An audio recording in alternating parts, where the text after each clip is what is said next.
Humanity is in desperate need of healing.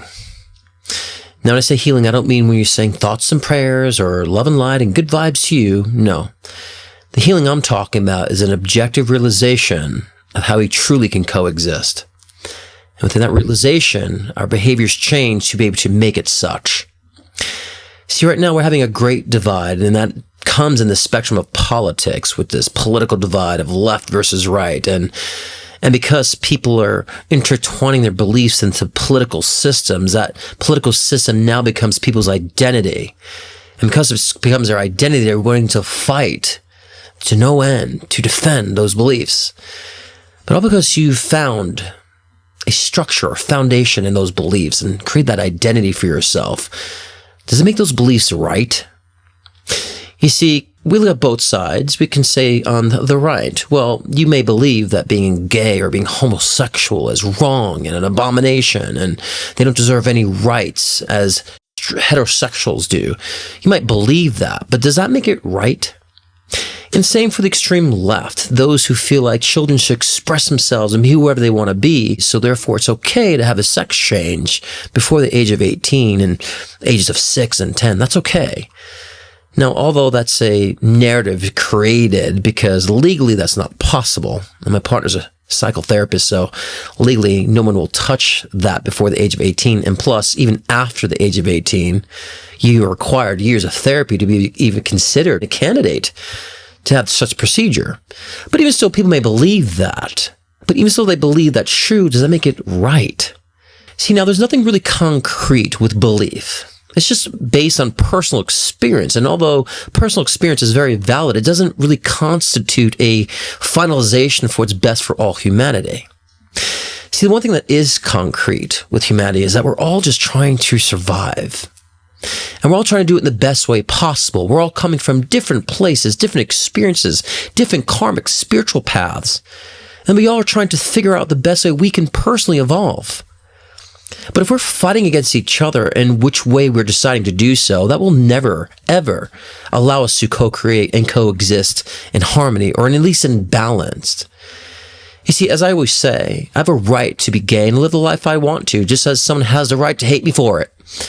But the question is, why should anyone hate anyone for how they're choosing to live and how they're choosing to survive and get through this dense reality of physical world and physical life? Now, with that said, that the only concrete thing we have as humans is that we're all just trying to survive, what gives anyone a right to dictate how we do so?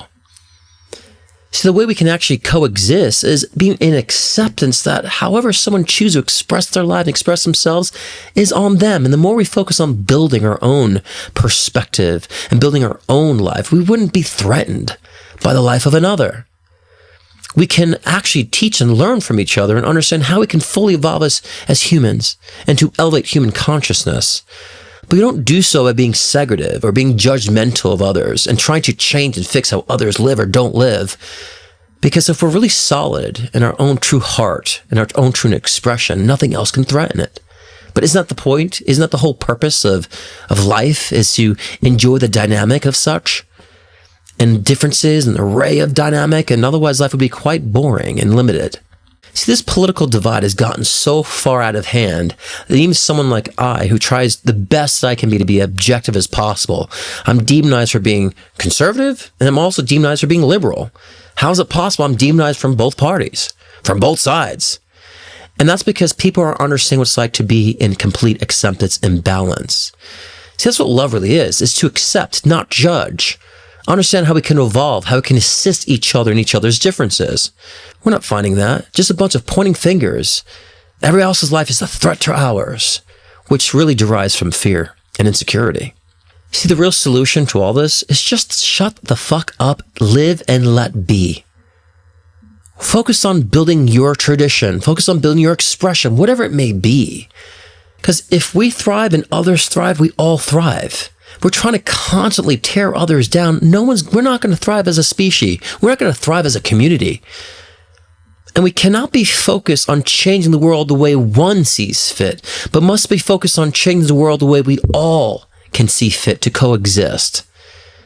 That's the only way out of this divisive energy, this chaos that we're currently in right now.